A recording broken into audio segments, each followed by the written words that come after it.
Testing, testing, test, test.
Testing, testing, testing, test.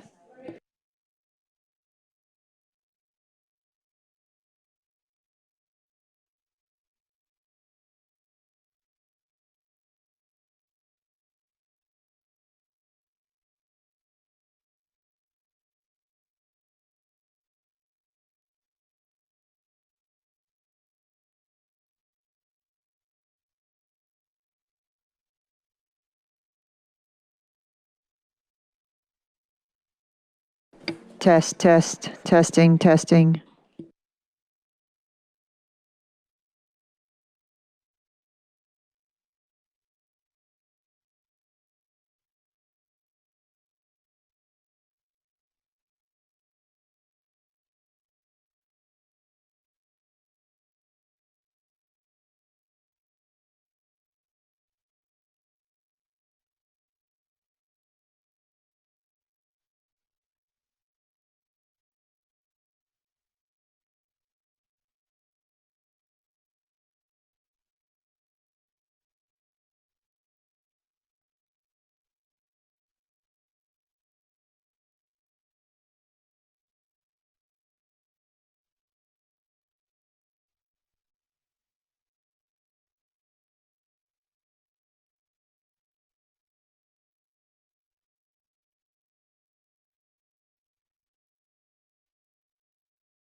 Okay, there we go.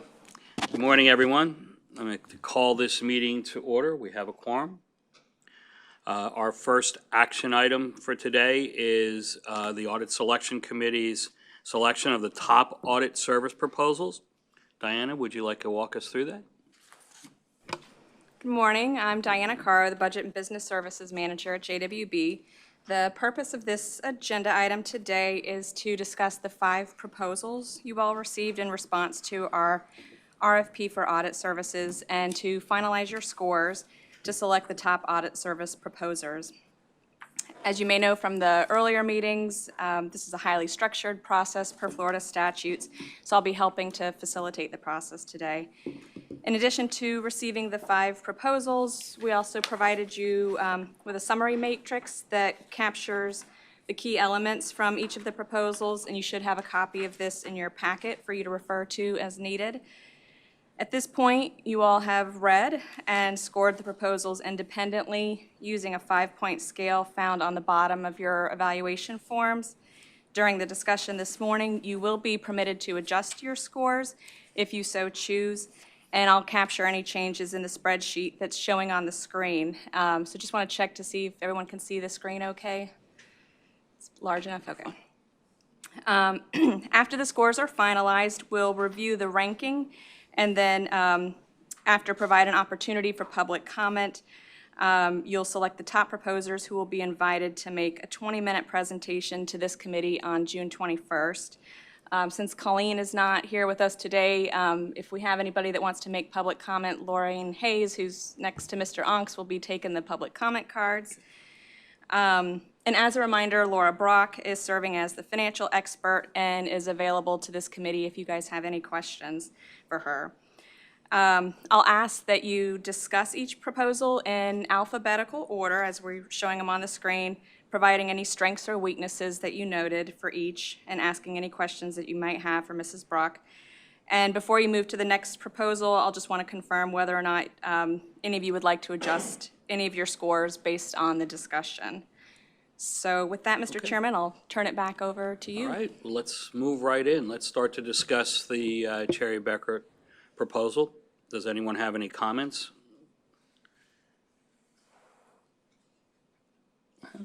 Seeing none, are there any changes to your scores?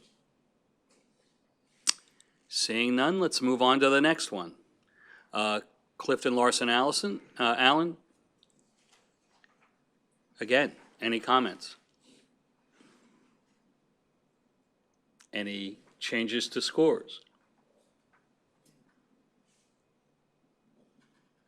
Okay, with none, let's move on then. Walden and Jenkins, the same process. Any comments? I see some. I mean, I probably was the lowest along the way on this group, and it's just how I reviewed them, so I will kind of just leave it at that. Are there any concerns or changes of scores? With none, let's move on to Purvis Gray and Company. Any comments? Any concerns or changes to scores? Hearing none, let's move on to Warren Verdict. The same process. Any comments? Any changes of scores? Hearing none. That's it. I think we've gone through them all, correct? Yes, so Okay. I'll take us to the ranking now, make sure it's sorted by highest score to lowest, and just remind before we move on to decide who will be shortlisted to come back for interviews that we'll just open it up. If anyone has any public comment, I don't know if anyone's in any of the overflow rooms. Are there any public comments? None? Okay. Okay. Any last-minute changes or comments on the list that we have in front of us? I just had a question about the process. and I haven't read the statute. Does the statute require us to go through with a second round, or is that based just on the RFP that we submitted? In other words, if we have a clear consensus on a winner now, do we have to go forward with this other process? Yes, the RFP stated there'd be a second process, so the interviews get scored.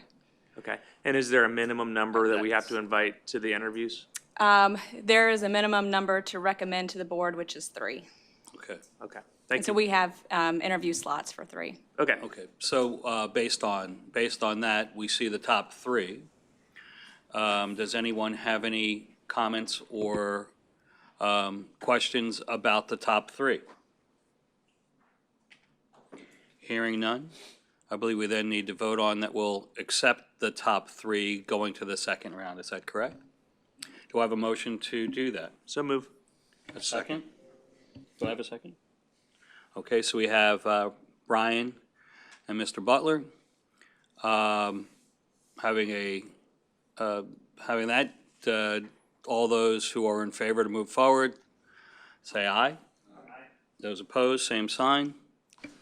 Okay, we have it passed, so we know the top 3 that we're going to be meeting with.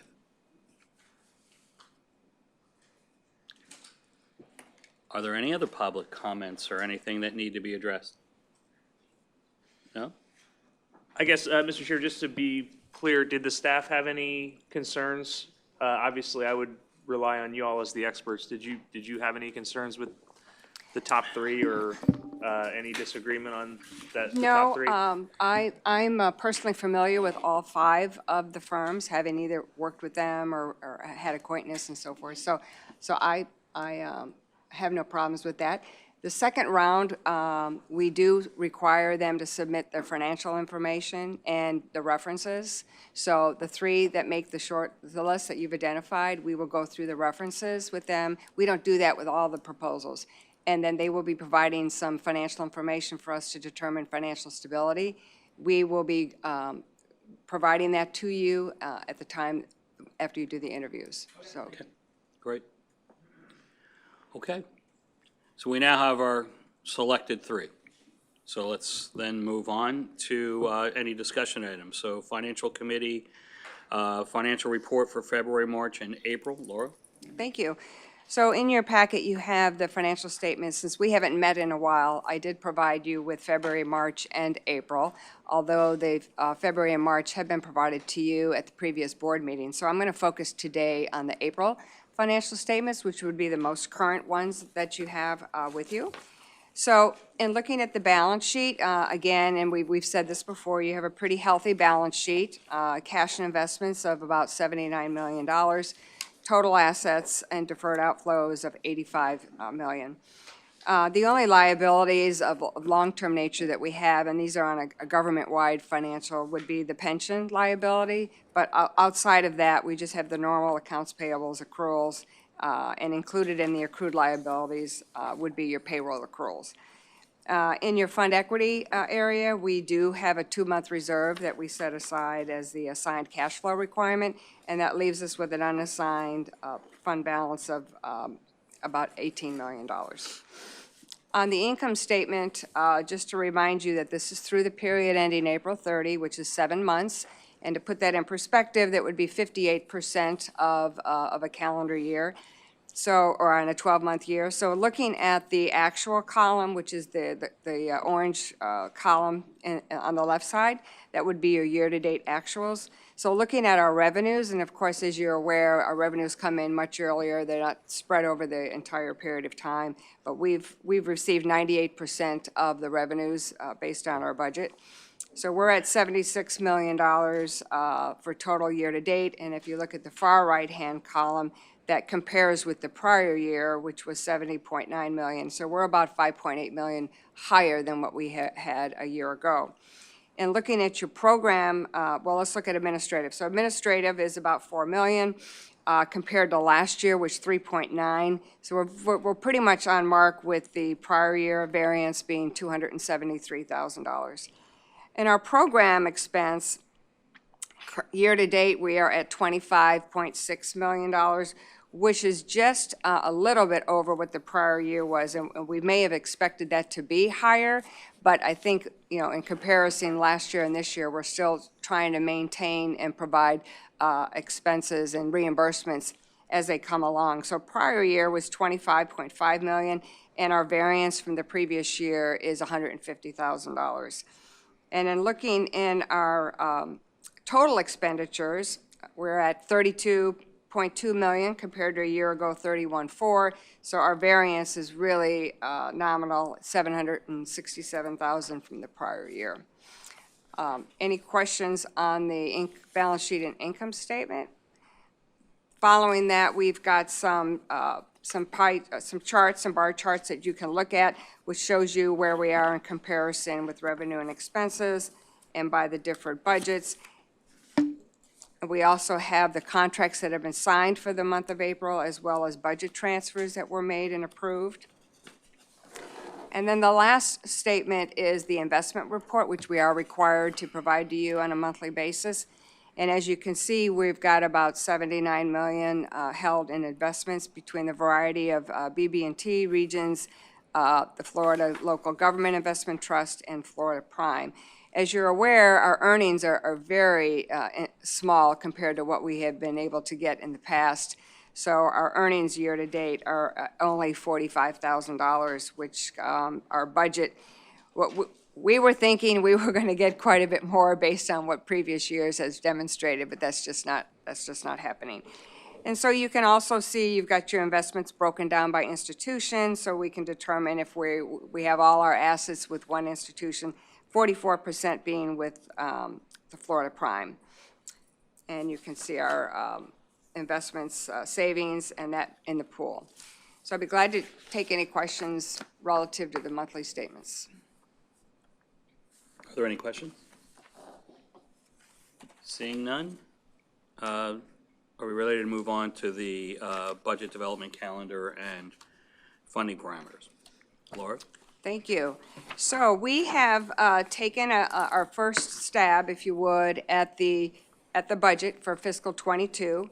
We have provided you with the calendar of information. So as you know, we actually start this process in February, and we reach out internally. We update our LAPS quarterlies. Actually, we've got quarter 2 LAPS meeting coming up because that's through March 31st.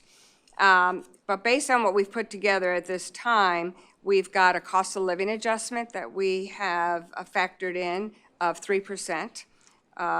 One of the things that occurred this year is we contracted with Evergreen Solutions, and they replaced CertaPay. CertaPay was our HR consultant in the past. And one of the things that our HR consultant does is performs a compensation study for us every 3 years.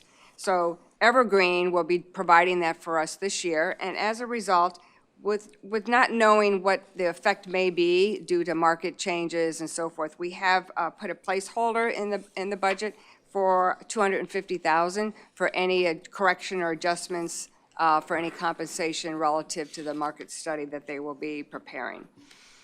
In addition to the strategic plan, as you know, we are moving forward with, you heard at the board meeting last week about the 0 to 3 initiative and the time that's being spent putting that. But in regards to that, we're looking at our administrative staff, our program staff, and our staffing within the organization. We are pretty stretched right now relative to maintaining all of our initiatives and programs. And as a result, we are recommending to budget and have a placeholder right now for $600,000, which would be an equivalent of 7 FTEs, full-time equivalents. We are trying to identify where that need may be right now, whether it's in HR or programs or administration, but we certainly want to be prepared. And of course, when these initiatives kick off, that's not the time when we should be looking for a program evaluator. That person already needs to be up to speed, needs to know what's going on, needs to know how things are handled. So we've got a placeholder in there for that as well. We'll continue to monitor and determine where those needs would be. In the children and family program areas, we do take a look at the lapse that they've had in the past. And the budget, or rather the forecast information right now we used the same methodology that we did when we prepared the fiscal '21 budget, meaning we felt like fiscal '20 was an outlier year because of COVID and all the things that were happening. So we did not use that year, and what we ended up doing is using a 3-year average of lapse for the different programs, and then we determined the COLA percentage accordingly.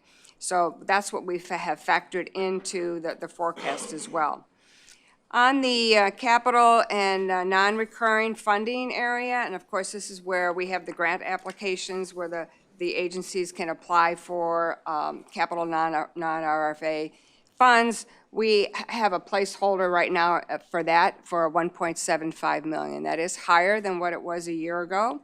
A year ago, we had budgeted 1.250. We ended up increasing that amount after we went through all the grants applications, when we determined that all the applicants that had scored a 65, we were able to fund those. So we felt like going forward that some of the agencies need to continue to look at their infrastructure, look at their technology needs to determine if that would be an area that they could request grant funds from us. We're hoping that some of those will take us up on that suggestion, especially in light of the fact that we are transitioning on our data platform from GEMS to Amplifund, and some of the agencies have kind of relied on us to maintain their database. So we're hoping that they would, reach out and maybe get their own system and kind of keep track of things themselves. So we've got a placeholder in there for that. Relative to future programming and with phasing in the strategic plan, we've got a placeholder there for $2.5 million. We're hoping that we will be able to get some of these programs up and going, and of course, once they become a program, then that money would be moved from future programming over to programming expense within the budget. So between now and when the budget is approved, we may have some of those ironed out that we would move over, but right now we've got a placeholder of $2.5 million. I did want to point out that when we did look at the lapse increases for the different programs, we did factor in the possible effect of the minimum wage calculations. We did take a look at that. We surveyed all of our programs, agencies, to determine what impact that would be. And we were surprised that it was a nominal amount based on what they were projecting and based on some of the projections we made from the agencies that did not respond to our survey. But we felt that the fiscal '22 budget and the fiscal '23 budget, that the amount of increase that would be necessary to cover that minimum wage could be absorbed within their lapse amount. So we didn't feel like there needed to be any additional amount, but we'll continue to monitor that and to look at that to see if that might be an area that we definitely want to address, because we don't think that they should be burdened by having to implement any minimum wage increases. And looking at your spreadsheet here, we can see that our millage rate, we've used the same percentage increase as the Pinellas County has. So for fiscal '22, we've used a 1% increase for property values. For millage rates, for millage rates, we're maintaining the same amount going forward. That's not the same as the county. What I meant was the property value percentages that we're using. So we've got a 1% increase for fiscal '22, 2.9 for fiscal '23, and so on.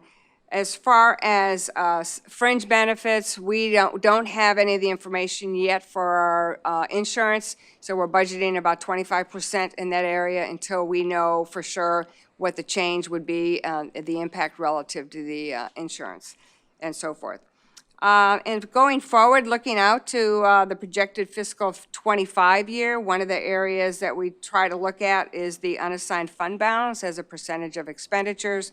And that at this point is projected to be at 36%, which was just slightly lower than what it ended up being at the end of fiscal '20, which was 38%. That's still a high number, we're aware of that, but it's nice to have some sort of cushion in times where we're dealing with uncertainty and we don't have the crystal ball in front of us to kind of know where everything's going. So at that time, I'll turn it back over to the chair to see if there's any other questions or comments. Well, I was going to wait, Mr. Ong as a member of the Finance Committee. Yeah, I just, You know, I get a sense, and I appreciate that we are making a concerted effort to spend the money that we have, and that's good, because, you know, we've talked for, you know, at least the last 5 years with Brian, and the prior administration about the unassigned fund balance, and, you know, it's always good to have 3 months, 4 months, 5 months, 6 months, but once you start getting into a huge number, and I see this number continue to go, even though, and I know this is just a budget, and 5-year budgets are very, very conceptual when you talk about property values and property taxes and all those things, but I mean, I don't see, if we're getting into this number of $35 million, you know, I don't see how we don't cut the millage rate at some point. And I'm not saying we have to do it right now, but I mean, I can't sit here and say that the millage rate's appropriate if we're spending the money, you know, on, you know, efficacious programs, and really being creative and innovative, and have an innovation officer here whose sole job, it seems, is to try to help us spend our money on ways that we're not. And we're still looking at an unassigned fund balance of potentially, you know, I mean, that's exploded since the last 5 years that we've looked at it. So I really want to put it on the staff to start thinking seriously about something, a millage rate reduction, not this year, but if we're starting to see this play out, I think we have to do it.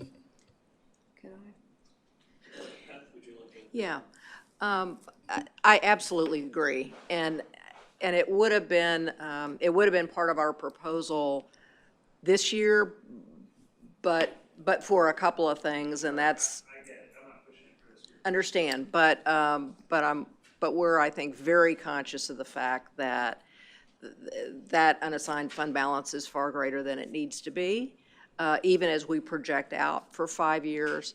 Frankly, what I've had to get used to in a governmental environment is things move a lot more slowly because of our requirements for procurement. And it also takes a lot of people to do each of those procurements. It's not just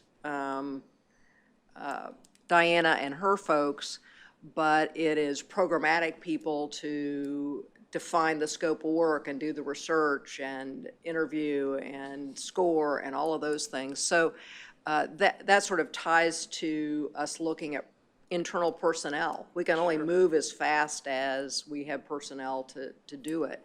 We know the needs are out there in the community, but it takes us longer to move the ship than I wish it did. But Right. we're governmental, and we have to follow those rules, and we do meticulously. I do think if we're in the same place in a year and we don't see things on the more immediate horizon that we can get done, that absolutely ought to be a discussion next year. These are still somewhat uncertain times. In particular, I would say the entire out-of-school time and childcare world are just decimated from a personnel perspective, and we know we're going to have to do more there. We know that children's mental health is at a crisis. So there are a few of the things that we do that you have chosen to be invested in that we know are at a crisis level, and so we're not inclined to move the millage rate now, but I don't think we could be in greater agreement on looking at it harder, if not next year, the following year. But the only reason we wouldn't do it next year is if we really know we've got some things happening. Right. And again, I mean, I understand this is completely conceptual. God willing, we're in that situation where where property values are still high, and, people are doing well and all of that. But, I just look at that money, and it once it comes into our coffers, we can't just give it to the funders that need it. We have to go through our process. I think that's the entire budget or more than the Tourism Development Council for a whole year. I mean, it's a lot of money. The Tourism Development Council, it's like the entire budget for an entire year for the Tourism Development Council, which, has nothing to do with us, but I think it's like 70% of the budget of the PSTA. I mean, think about what PSTA could do with $36 million. I mean, that's a lot of money. So I don't want us to get that money in a silo where it's not serving the taxpayers. So I've been, obviously, I'm in agreement with Mr. Ongst, but on the other flip side, I've been an advocate to let's put this money out into the community and put it where the needs are. And I've been sort of driving that during my tenure, and Beth has been working me down to remind me about everything taking so much time. And so I'm going to go back to 2 bullet points on the budget funding parameters. The bullet point regarding staff. Can you tell me how many staff FTEs we have right now? Full-time FTEs? 63? Okay. So we haven't, that number hasn't changed in years and years. I've been on this board since 2015. So that number's been about the same. And so taking what Beth just said, I think, I applaud. Let's put some positions in place that the staff determines is the best placement for those positions to allow us to use that creativity and innovativeness on the needs that we know are out there in the community, like we've just heard both said. So, but I want to go to step 2 of that bullet and say, if we add 7 FTEs, and we already know this building is almost at capacity, my concern or reminder to staff is to make sure that there's dollars put in there for the infrastructure that would go behind adding 7 FTEs. So I just want to make sure, in case there's additional dollars that have to be built into that pocket. And I know there's creative energy around staff coming back to work and all of that. And I'm not suggesting that we look for a bigger space. I'm not suggesting that. But I think there might be other expenses with the infrastructure. So then I want to go to the other bullet point about the $2.5 million in future programming. Here again, we know we have the early childhood development. We know we have mental health, which I'd like to see, the dollars coming back. We've talked to Linda about that. I think there's childcare, school success. We're all reading the same thing in the papers, all of the learning loss that's happened, additional summer school kids, additional money that might be needed for bridge funding for the bridge program for the extended day.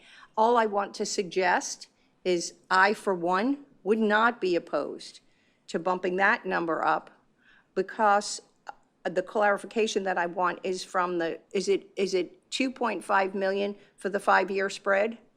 No, just for next year. Just for that, because in that sentence, it says the strategic plan for 2025, but you're only suggesting the 2.5 for this year's budget that we're preparing.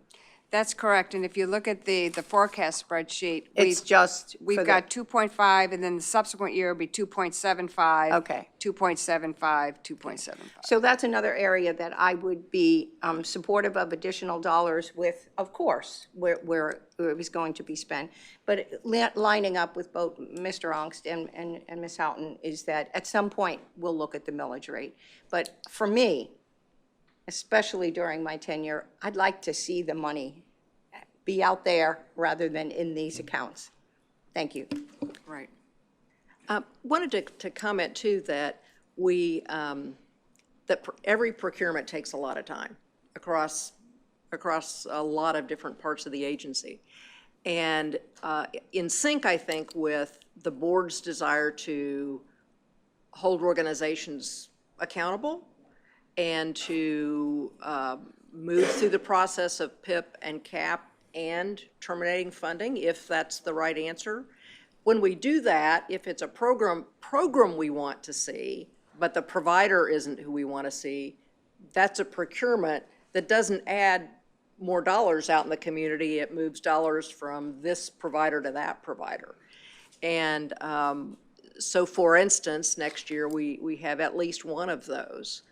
And my sense is there wasn't that much of that 3 and 4 years ago.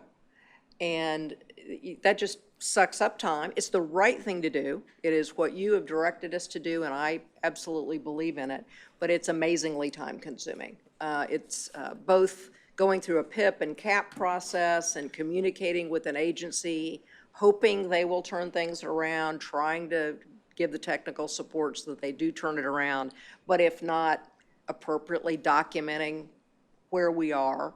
All of that is it's the right thing to do, but it is time-consuming, and then we turn around and need to replace the service if it's something we are still committed to, and I think in each case it has been, and that takes a lot of time. And none of those things move us towards spending more money into the community. It should result in us spending money better in the community. Obviously, that's why we do it. I think I'm in agreement with everything that's been said, and it's time that, not now, but within the next year to two, we need to really look at the millage rate. But I think one of the things that is extremely important for us to do right now is we've just begun executing a new strategic plan. And there are a number of things there that we have not done before. Forget about COVID, 0 to 3, and other things that we've not done before. And we need to really get deep enough into those. Mental health is another thing that just keeps evolving.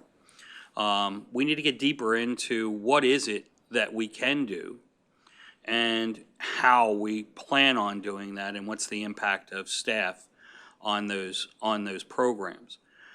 We also got to remember that our impact right now, even with the funds that we have, that we've been spending, is still in so many cases, very small. And we've got to look at how do we increase that impact on the community, in support of the community, and what that's going to take. And if it's broader programs or if it's more spent money, we just need to understand that first. And we also, most importantly with that, is then need to be able to monitor and measure the success of what we're doing. I would expect that over this year, the staff is really going to get deep into these things and really take a look at, as they've done in the past, and provide us with great input on what can be done, what should be done, and what the cost of those things will be. And as we roll through this next coming year and in beginning of the following year, I think we'll be able to have a better feel. COVID's behind us, other things are going, hopefully we're back on more of a normal, if there is such a thing, normal ground, that we can then really take a good hard look at where do we need to be. But we do have funds that we can use to help improve the services that our community really needs.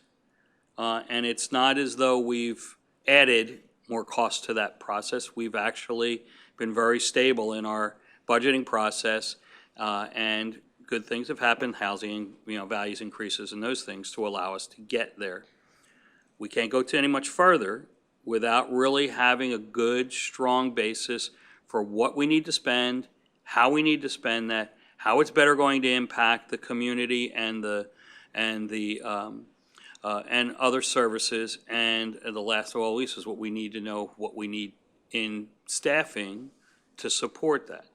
That includes then the infrastructure piece as well. So I think this is a great discussion. It needs to be had, and it can't be forgotten. And over the next year or two, we need to be able to make a decision on where we take this. But right now, I think we stay where we're at. That would be my view. Any other comments or questions? Yes, Laura? I just wanted to respond to a comment that Ms. Ralston made, and that had to do with adding the additional FTEs. Even with the placeholder that we have right now for the $600,000, I wanted to just point out that we're conscious of our administrative overhead rate, and our target is at 10%. But even with adding those additional 7 folks that we factored in, that would bring our administrative rate to 7.9%. So we're still within the 10% administrative rate. So I think your point is well taken, that we've been at that number, our FTE, for quite some time.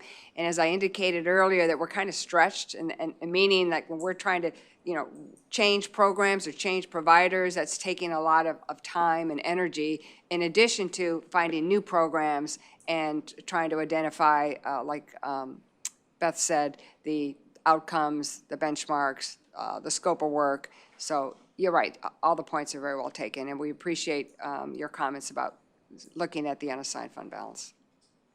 And I would just add, you asked about the infrastructure. You know, people have to have places to be. They need computers and other things. And the fact is, right now, if we told everybody to come back into the office full-time, there is not a place for everybody that we have, because we're more fully staffed than we have been before. So we've been in sort of deep thinking about how we would go about both getting our work done in a way that our employees are sort of favor after learning what it's like to work remotely virtually 100% of the time, and work within the footprint that we have. So what I think we're going to start seeing is shared offices where somebody's here 2 days a week and somebody else is in that office another 2 days a week. We may or may not take some of those cubicles and make them smaller so that they're really just workstations that somebody is here for, let's say, 2 days a week and they're at home for 3 days a week. So that includes two huge concepts, obviously. You know, one, what is our back to work policy? What is our personnel policy relative to people working remotely? And the other is then making the physical accommodations for that answer. And we do have some money. We either have money in the budget or Laura Peel is working on an estimate. I think she's working on an estimate for that. Right, But we're we're waiting well on it. aware that something will have to give. And for anybody who's tried to do any construction of any sort, the timelines are ridiculous. They're extremely long. So we're trying to get those answers, which, it's tough to get answers at the same time that you're also planning a budget, but we're trying to get those answers on what the ideal remote versus in-person policy is for the JWB going forward, and then also having the infrastructure in all regards to support that. Right. Two things. There was either a PBS or some special about HR issues recently, and I was going to text one of you, but I think it was the weekend. The question, other than 211, do we have any other outsourced space in this building? Just 211. And how many FTEs do they have? Do you know that question? I don't know. Okay. I mean, and of course, they're in an open plan. I mean, they would have a lot of people per square foot. Right. Okay, just a question. well, I I didn't think know we if may- it was Susan, we have about, 211 has about 25 people here. 25 people. And they're the only outsourced space. Yes. And that lease goes through, I believe, about 2 more years, because I asked that question too. Okay. Just staying one last comment, that virtual officing has been around for a long time. The capabilities are well developed in that space. So the more of it you could do, the better. The use of cubicles for multiple people is something that's not unheard of. It's been, again, around for years.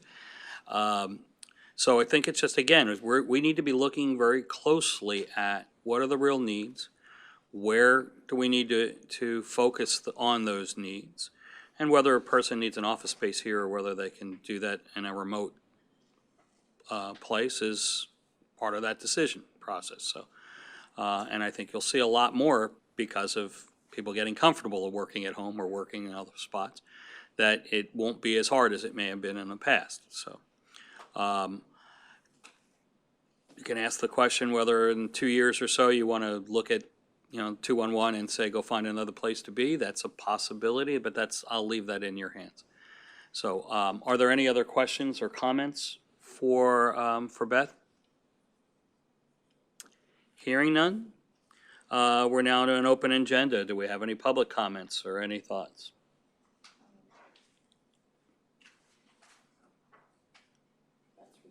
Hearing none? Oh, I'm sorry, I thought we were right in the midst of it, I thought we had, kind of had it, but Beth? Yes, please. I think in a way you've heard my CEO report. That's what I thought, but that's okay. But, just to deepen it a tad, so that you're all aware, we, the royal we, which really means in this case Linda and Sabi, have been keeping up with all of the best literature on workplace adjustments post-COVID and how well remote work is going for which kinds of businesses, which kinds of organizations. There is no one answer that fits all kinds of organizations. And in addition, Linda and Sabi arranged for both a survey and of all of our employees to try to dig into where do they feel most productive, what are their desires, and then we've had focus groups that I think now we've had the last one, but probably by the end of this week we'll have a summation of that. You want to? Yeah, we have a report meeting on Wednesday to hear from, to get the feedback from our facilitator on the focus groups. But I'll just say, based on what I've seen so far, staff feel really productive working remotely. Yeah, there are exceptions, and that's fine. I think we're going to be in the position where we can say, if you want to work here on premises all of the time, that we have space for you to do that. And there are individuals for different reasons, their own work habits, how chaotic or calm their home is. Are there other people working remotely at home, and is that problematic? So there will certainly be some individuals who would prefer to be here full-time, but the sort of the first results we're getting are consistent with what you read in the literature, and that is that that folks would, I don't know, it's in the high 70% of folks who would like to be able to largely work in a remote environment. And our experience, in our own experience, has been that our folks have been extremely productive. To be honest, the most significant concern we really have is assisting and supporting our employees for turning it off. When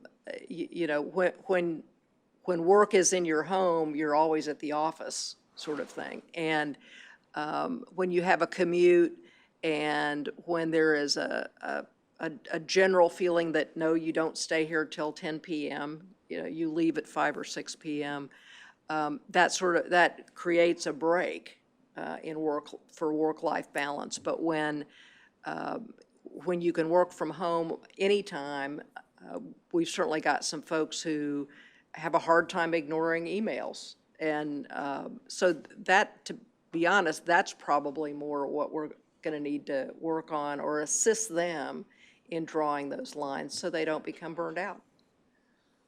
I have that.